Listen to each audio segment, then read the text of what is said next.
Ayan, isang mapagpalang araw po sa inyong lahat. Naririto naman po tayo upang magpuri, makigalak at makisiya kasama ang ating Panginoon. Nararapat lamang po na tayo ay magalak at magsiya dahil sa araw na ito, sabi sa mga awit 118 verse 24, O kahanga-hanga ang araw na itong si Yahweh ang nagbigay. Tayo ay magalak, ating ipagdiwang. Purihin natin ang ating Panginoon.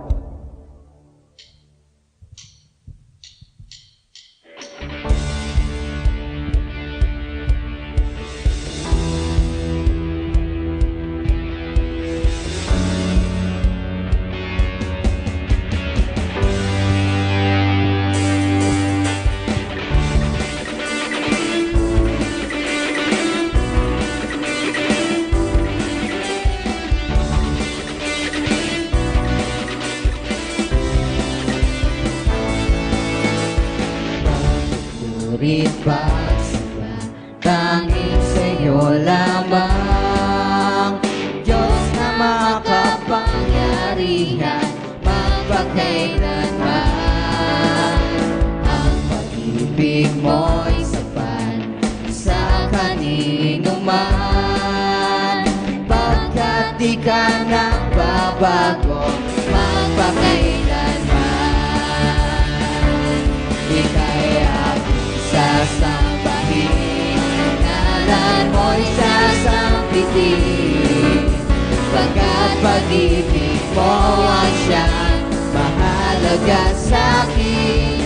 Sa gitna ng kalungkutan, ika'y papupurihan, pasasalamatan magpakailanman.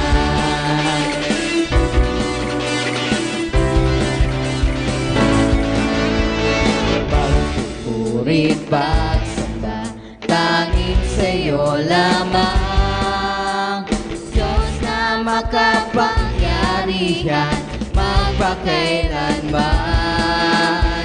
Ang pag-ibig mo'y sapat sa kanino man, pagkat di ka nagbabago, magpakailanman. Ika'y sasambahin, ngalan mo'y sasampitin, pagkat pag-ibig mo ang siyang mahalaga sa'kin. Sa gitna ng kalungkutan, ika'y papupurihan, pasasalamatan magpakailanman. Ika'y sasambahin, ngalan mo'y sasampitin, pagkat pag-ibig mo ang siyang mahalaga sa'kin. Sa gitna ng kalungkutan, ika'y papupurihan, pasasalamatan magpakailanman. Hallelujah, patuloy po tayo magpuri sa ating Diyos na buhay.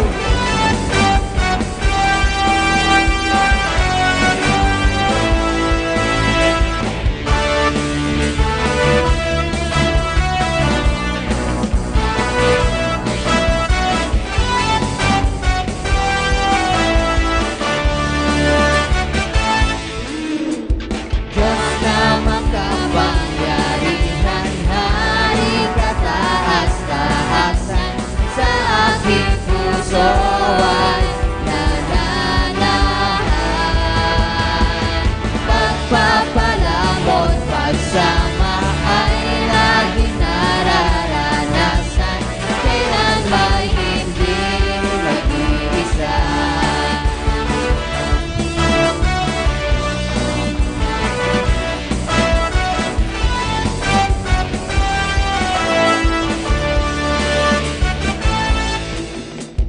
Diyos na makapangyarihan, hari kataas-taasan, sa aking puso ay nananahan. Pagpapalamot, pagsama ay laging nararanasan, kailan may hindi mag-iisa.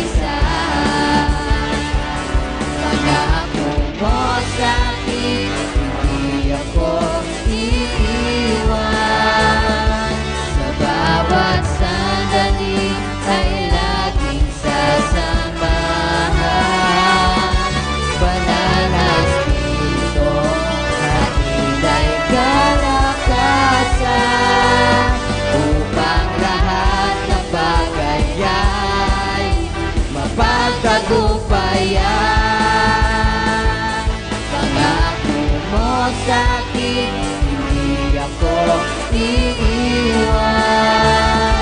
Sa bawat sandali ay aking sasamahan. Banal na Espiritu, hatid ang kalakasan, upang lahat ng bagay ay mapagtagumpayan. Diyos na makapangyarihan, halika taas-taasan, sa aking puso ay nananahan. Pagpapalawang pagsama ay laging nararanasan, kailan may hindi, kailan may hindi, kailan may hindi nag-iisa.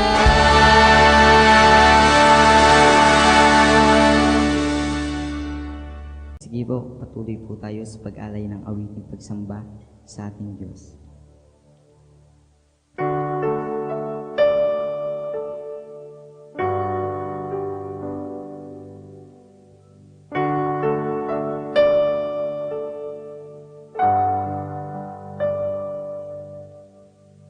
Buti-buti mo, Panginoon,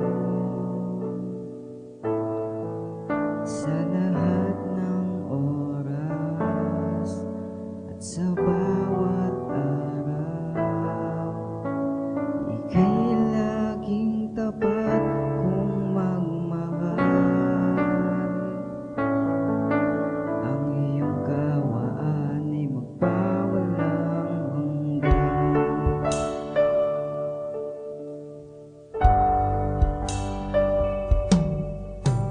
Kay buti-buti mo, Panginoon, sa lahat ng oras at sa bawat araw. Ika'y laging tapat kung magmahal. Ang iyong kaawaan ay magpawalang hanggan. Pinupuri, sinasamba kita, dakilang Diyos at Panginoon. Tunay ngang ika'y walang katulad, tunay ngang ika'y di nagbabago. Mabuti ang Diyos na sa akin ay nagmamahal. Sa paglalay na po natin ng ating Panginoon. Buti-buti mo, Panginoon, sa lahat ng oras at sa bawat araw. Ika'y laging tapat kung magmahal. Ang iyong kaawaan ay magpawalang hanggan. Pinupuri, sinasamba kita, dakilang Diyos at Panginoon. Tunay ngang ika'y walang katulad, tunay ngang ika'y di nagbabago. Mabuti ang Diyos na sa akin ay nagmamahal. Pinupuri, sinasamba kita, dakilang Diyos at Panginoon. Tunay ngang ika'y walang katulad, tunay ngang ika'y di nagbabago. Mabuti ang Diyos na sa akin ay nagmamahal.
sa piling mo.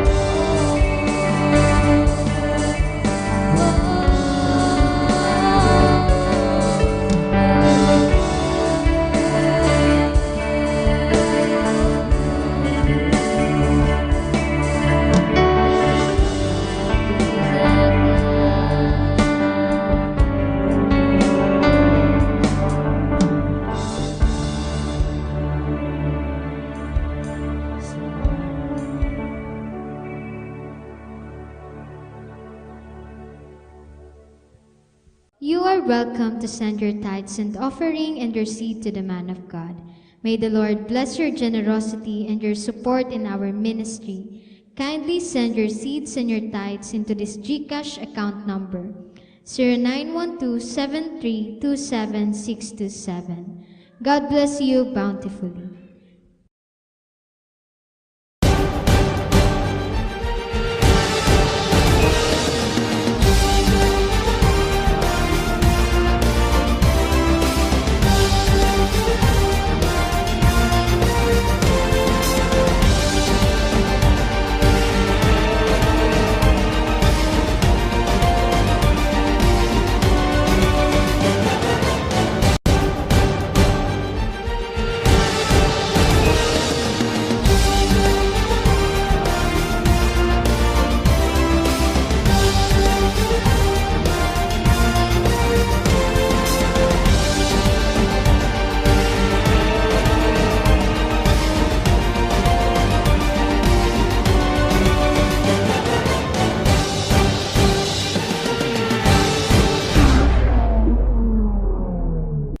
Happy New Year po sa inyo pong lahat, sa lahat ng inaabot ng gawaing ito.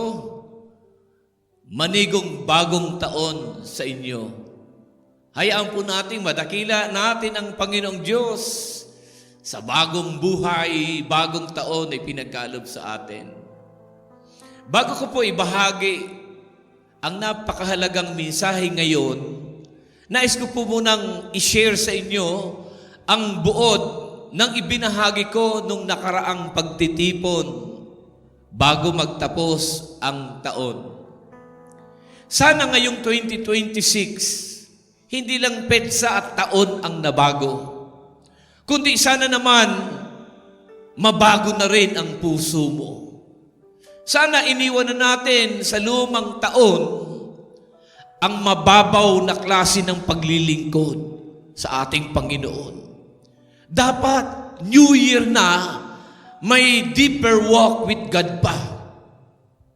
Palalimin ang ating relasyon, palalimin ang ating paglilingkod ngayong 2026. Gawin natin this year ang mga bagay na ipinagpaliban mong gawin. Unahin natin ang Diyos. Huwag yung tira-tirang oras lang. Hindi ni Lord deserve ang tira-tirang oras mo. Kapag tapos na sa trabaho, kapag pagod ka na at hapo ka na, kapag may sakit na, saka ka lang makakaalala sa Diyos. Iniwan na natin sa 2025 ang pagiging convenient Christian na maglilingkod kapag sinisipag, a-attend kapag nasa mood, kapag gusto mo lang, kapag nalugaran, stop it, mga kapatid. Huwag tayo maglingkod out of convenience. Unahin mo ang Diyos and serve God with commitment. Sinisipag ka o hindi, sumamba ka. Busy ka man o hindi, unahin mo muna siya. Dapat ang Diyos lagi ang nauuna, hindi yung iba. Pangalawa, ngayong taon, maniwala ka sa Diyos kahit sa mga bagay na wala pa. Ang ibig sabihin ng pananampalataya ay wala pa pero para bagang naririyan na. Wala kang pera pero naniniwala ka may provision siya, may darating. Wala kang sasakyan pero paniwalaan mo, isang araw, may ipaparada kang sasakyan sa tapat ng bahay mo. Paniwalaan mo ang mga bagay na wala ka ngayon, na ikaw ay magkakameron. Sabi ng Diyos, be it done unto you according to your faith. Mangyayari sa iyo ang pinaniniwalaan mo. Ngayong taon, ibigay sa Diyos ang buong puso. Huwag kalahati. Sabi ng utos, love the Lord your God with all your heart, soul, strength, with all your mind. Mga kaibigan, paikutin ang buhay mo na buong buo ang pagmamahal mo sa Diyos. Huwag lang linggo, kundi sa bawat araw, ang Diyos ang mapapurihan sa buhay mo. Kung hindi mo priority ang pagsamba, hindi mo priority siya. Ganun lang yung kapatid, kapag busy ka sa iba, anumang dahilan mo kung bakit wala ka tuwing pagsamba, iisa lang ang ibig sabihin yan, hindi mo priority siya. Kapag hindi buong puso, hati ka sa iyong paglilingkod. Mas malakas ang hatak ng pera, ng hanap buhay, ng trabaho, ng pamamasyal, ng barkada kaysa pagsamba. Buong puso, kapatid, ialay sa Diyos. Kapag buo ang puso mo sa Diyos, magiging priority mo siya bago ang iba. Pang-apat, patawarin mo ang mga taong matagal mo nang kinikimkim. Sabi ng Colossians 3:13, forgive as the Lord has forgiven you. Ngayong taon, magpatawad ka. Hindi para sa kanila, kundi para sa kalayaan mo. Ngayong taon, huwag mo nang didibdibin pa, huwag mo nang iindahin pa yung mga pang-uuyam nila. Just forgive and live at peace. Mamuhay tayong payapa. Huwag mo nang iniinda at siniseryoso yung mga pang-o-offend ng iyong kaaway, ng iyong kapitbahay. Just forgive them. Panglima, maglingkod ng may tapang ngayong 2026. Anong kinatakutan mo sa pagsunod at paglilingkod ng nakaraang taon? Anong bahagi ng pagsunod ang kinakatakutan mo? Ngayon, kaibigan, kapatid, paglingkuran mo ang Diyos na may tapang. Dati anong kinatatakutan mo? Takot kang mag-imbita? Takot kang mag-ikapo? Napapa-Diyos ko po? Laging bawas na po? Nag-i-struggle ang iyong kalooban? Takot maupo sa unahan? Takot malaman ng kapitbahay na nagbabaybol ka na? Takot kang malaman ng iba na ikaw naglilingkod na? Mga kaibigan, ngayong 2026, pakita mo kay Lord. Maglilingkod ka ng may tapang. Ipadama mo sa Diyos na nagbago ka na. Hindi ka na kasing damot at kasing kuripot gaya ng dati. Hindi mo na ikinahihi ang Diyos sa iba. Hindi mo na palalagpasin na hindi mo na isasama ang kaibigan mo. Maglingkod ng may tapang ngayong 2026. Pang-anim, magliwanag kahit saan. Hindi lang sa simbahan. Magliwanag tayo, kapatid. Sa iyong trabaho, sa workplace mo, magliwanag ka. Kristiyano ka pumasok ka ng tama sa oras at umuwi ka ng tama sa oras. At huwag mong gagamitin ang oras ng trabaho na cellphone ang hawak mo. Huwag mag-uwi sa bahay ng hindi iyo. Kung para sa opisina, ang ballpen na yan, maging tapat. Dahil nakikita tayo ng ating Panginoon. Huwag lang maging masipag kapag kaharap ang manager, kapag kaharap ang supervisor o yung boss.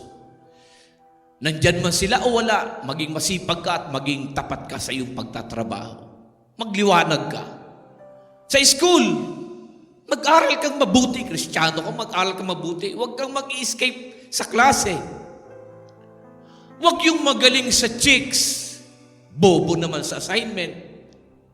Mag-aral kang mabuti. Walang anak ng Diyos na mahinang ulo.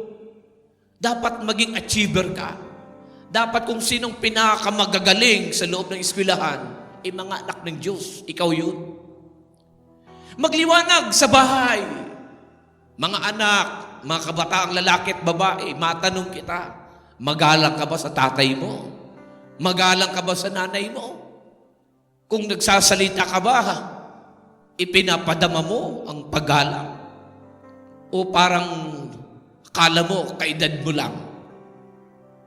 Maging magalang sa magulang. Gumamit ng po at opo at ang malumanay na pakikipag-usap sa mga magulang. Nauutusan ka ba sa bahay o panay ang dabog? Hindi pwedeng sa school ang sipag-sipag, sa bahay ang tamad-tamad. Hindi pwedeng sa school ay ginagawa mo yung mga pagsisip ng paaralan nyo, naggagardening. Pero sa loob ng bahay, hindi ka makapaghugas ng pinggan. Magwalis ka ng bakuran, magliwanag ka, maghugas ka, magkusa ka, tumulong ka. Magliwanag tayo, hindi lang sa simbahan. Sa iyong sarili, sa love life mo, Kristiyano ka, di ba? Tanong, kasali ba ang Diyos sa love life mo? Anak ka ng Diyos, isali mo siya. O baka kayong dalawa lang. Naisasama mo ba sa agenda ng relasyon mo ang Panginoon? Magkasama ba kayong sumasamba o hindi? Di ba anak ka ng Diyos? Anak din ba ng Diyos ang pinili mo? O baka kunyari lang? Huwag mangyari na enjoy now and cry later. Kapag hindi mo na-recognize ang Diyos sa relasyon niyo. Nag-uusap ba kayo tungkol sa ating Panginoon? Pinupush niyo ba ang isa't isa para kay God? Kung ngayon palang hirap ka na, ano pa kaya kung asawa mo na? Mga kaibigan, magliwanag tayo kahit sa ating sariling relasyon, sa ating sariling buhay. Sa ating paglilingkod, maging seryoso, mag-ungod. In 1 Corinthians 10:31, whatever you do, do it all for the glory of God. Gawin nating patotoo ang ating buhay. Ngayong umaga, dahil bagong taon, bagong simula, nais kong ibahagi sa inyo ang napakahalagang mensaheng ito. About financial freedom 2026. God's way, God's wisdom. Sabi ng Biblia, the plans of the diligent lead surely to abundance. But everyone who is hasty comes only to poverty. Proverbs 21:5. Sa Tagalog, ang mga panukala o plano ng masikap ay humahantong sa kasaganaan. Ngunit ang bawat nagmamadali ay nauuwi sa karalitaan. Kawikaan 21:5. Magandang araw uli sa ating lahat, mga kapatid.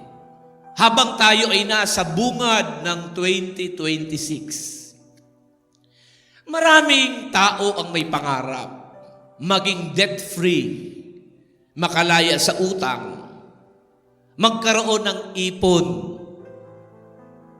at hindi na stress sa pera. Pero ang tanong, ang financial freedom ba ay tungkol lang sa mas malaking sahod? Ang sagot ng Biblia, hindi.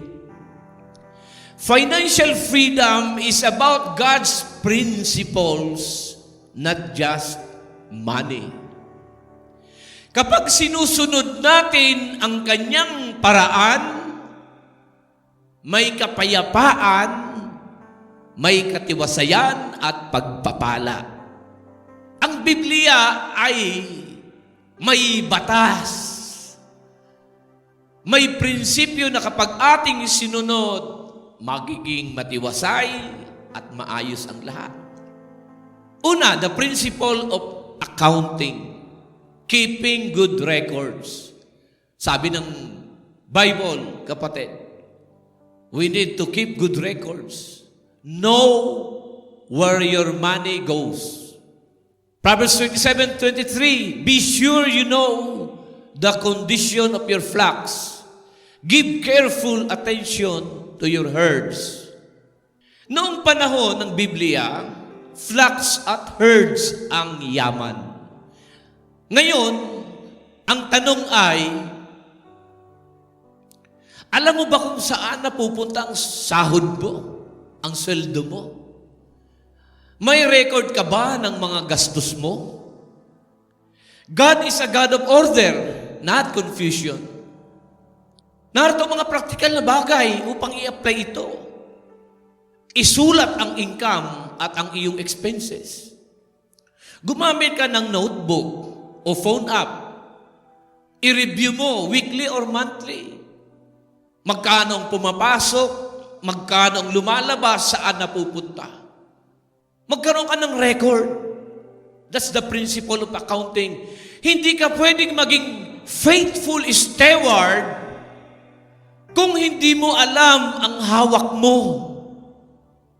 Dapat alam mo yung hawak mo.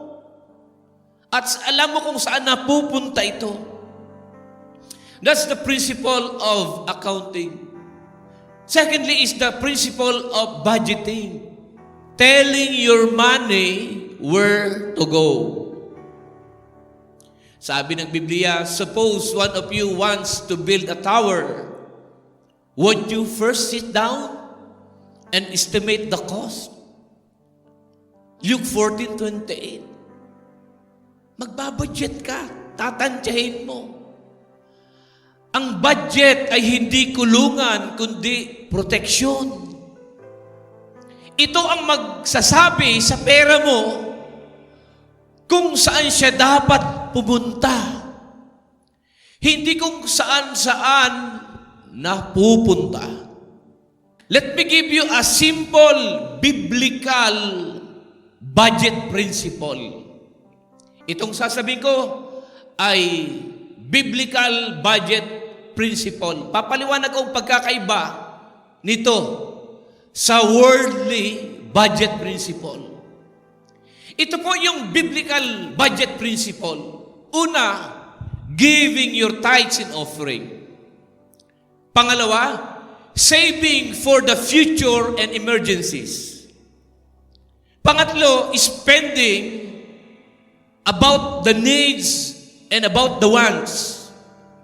Note, ang itinuturo ko ay biblical budget principle, hindi worldly budget principle. Anong pagkakaiba ng dalawang ito? Ang biblical budget principle ay kasama ang Diyos. Merong giving to God muna and then saving for yourself and spending for your needs and wants. Ito ay God-centered and heart-centered. Ano ang worldly principle na marami sa atin nakagapos dito sa principle nito, na worldly principle? Ano yun? Spending para sa sarili muna. Saving kung may matira. Giving kapag may sobra. It is self-centered and desire-centered. Ilan sa atin ang ganito ang estilo? Disregarded lagi ang Diyos. Bakit kapag kay Lord, takot ka magbigay? Parang ang laking kawalan sa iyo. Parang ang laking kalugihan sa iyo ng pagbibigay sa Diyos. There is something wrong with our hearts. Mga kaibigan, maniwala ka, if the heart is right, the price is right. Siyang pinanggagalingan ng lahat. spending for self, saving is optional, and giving kung may leftover. Kung hindi biblical ang plano, ang pera ang magko-control sa iyo. Kaya pagdating sa pagbibigay, natitikatig ka, natataranta ka. Bakit? You're controlled by money. Be controlled by God, not by money. Pangatlong principle na tinuturo ng Biblia is the principle of tithing. Returning 10% back to God. God first, not leftovers. Mauna ang Diyos. Huwag yung kung ano lang yung natira. Malakay 3 verse 10, bring the whole tithe into the storehouse.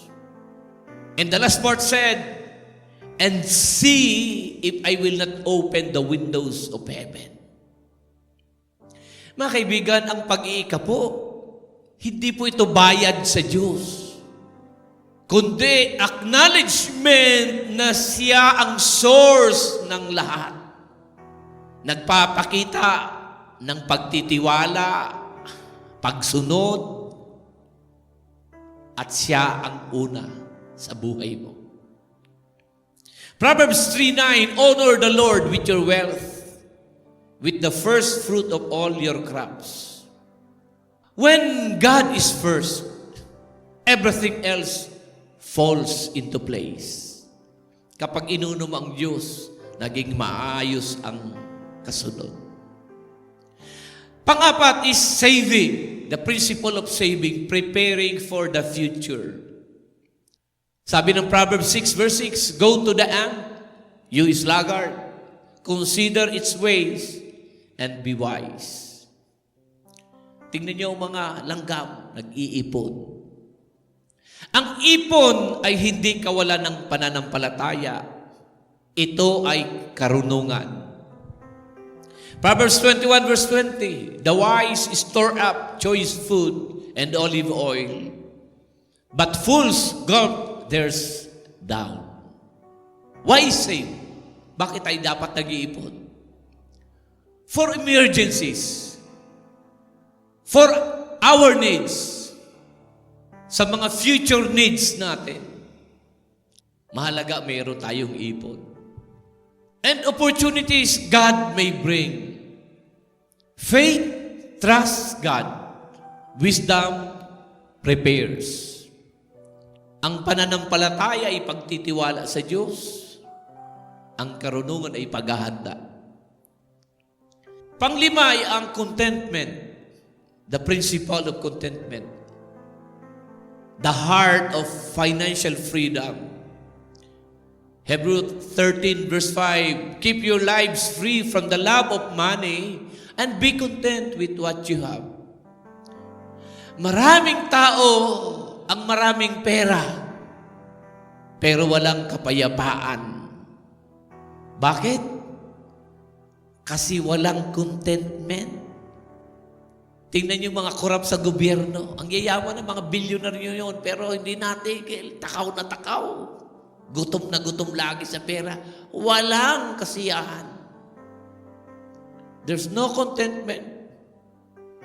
Maraming pera, hindi pa rin nakokontento. Nakaw, matakaw. Pera ng gobyerno, pinaghahati-hatiin lang nila. Oh, Lord, save our nation.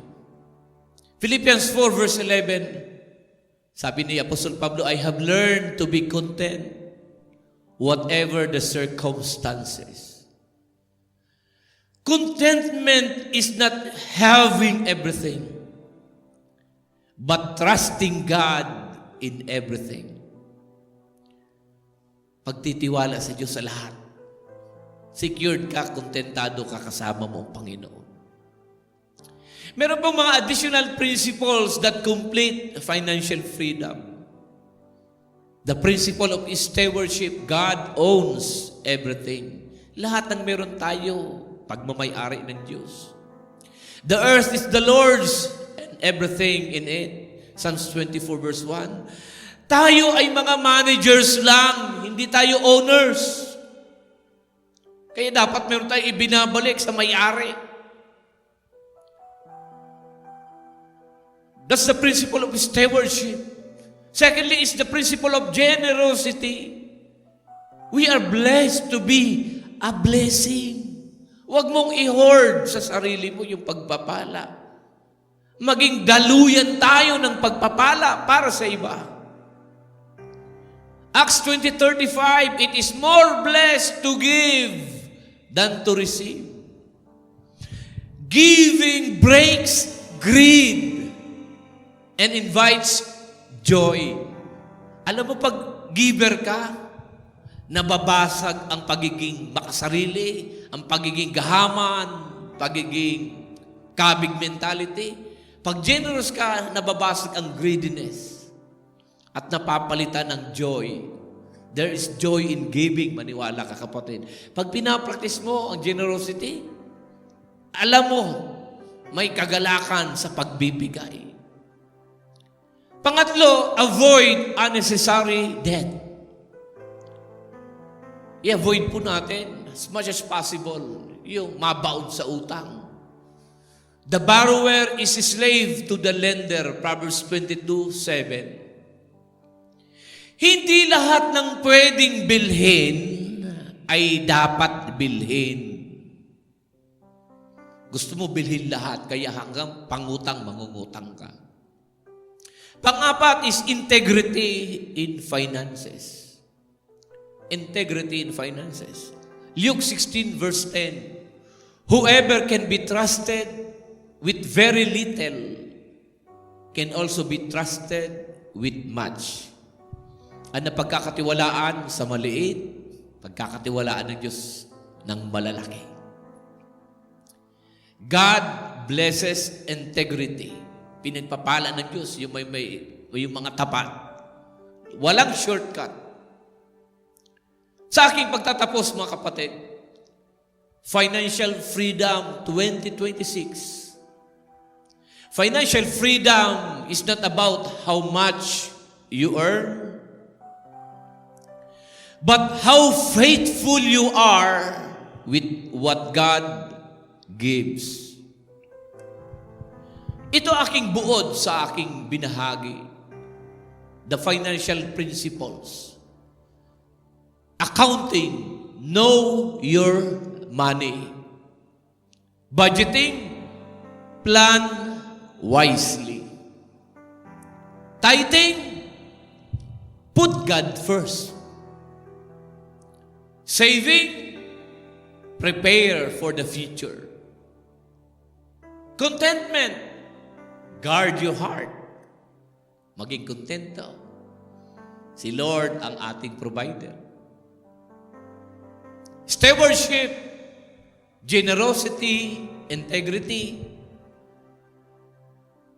Sabi ni Matthew 6:33, seek first the kingdom of God and His righteousness, and all these things shall be added unto you. Tayo po'y manalangin, Panginoon, turuan mo kami na maging tapat na katiwala ng mga biyayang ipinagkatiwala mo sa amin. Dalhin mo kami sa tunay na financial freedom. Hindi lang sa pera, kundi sa puso. Sa pangalan ni Jesus. Amen. Palakpakan natin ating Panginoon. Hallelujah. Magsitayo. Itaas ang mga kamay at ako'y nagdideklara. Ang kapayapaan ng Panginoon ay sumaating lahat. Ang panatag na puso. Ang matiwasay na pag-iisip. Ang masayang kalooban at malakas na pangangatawan. Ang pinagpalang buhay at kabuhayan ay dumali sa iyo at sa iyong sambayan. Pakaingatan ka ng Diyos sa isang buong linggong darating. At ang kapayapaan niya maghari sa atin. Tanggapin natin lahat ito sa pangalan ng Ama, ng Anak, at ang Espiritu Santo. Lahat ay magsabi ng Amen. Happy Lord's Day! Happy New Year! God bless you. God bless you.